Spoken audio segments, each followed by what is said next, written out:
Hey everyone, welcome back to my C++ basic course. In this lesson we're going to look more at the different types of variables.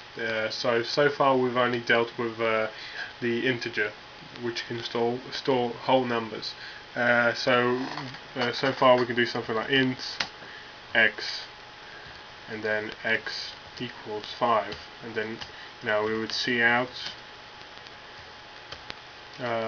x and L, and when we compile and run it, it should come up with the number 5.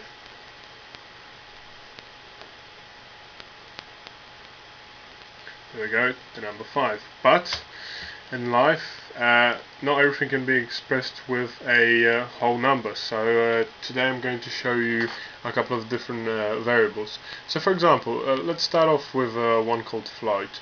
So we've got integer, but we need to say we're writing something like, we want to put a decimal point in here. So it's a 5.9.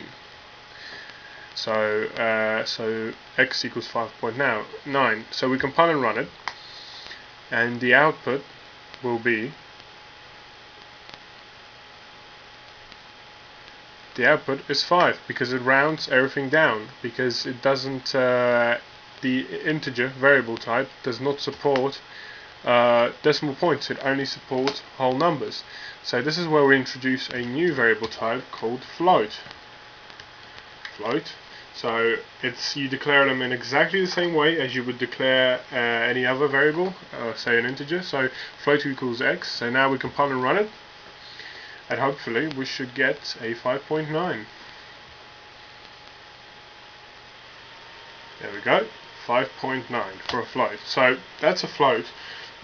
Also, say for example, we've dealt with numbers, but say you need to have a fixed message, and you need to do writing. So if we try using writing in a float, it will not work. So do that.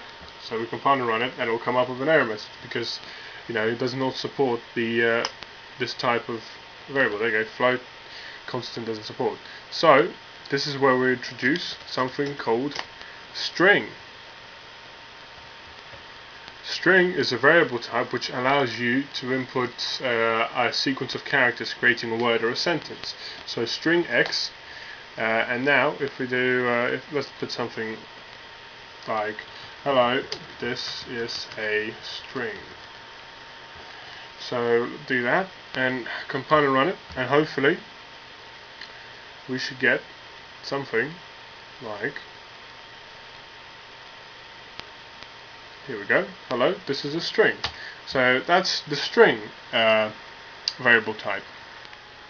Okay, so those are the 3 new variable types I wanted to show you. So remember, that's float for numbers with a decimal point in them. Also there is string, which is very useful for sentences and just general words. So just try out those different types, and see if you like them or not, and hopefully you do, and I'll see you next lesson.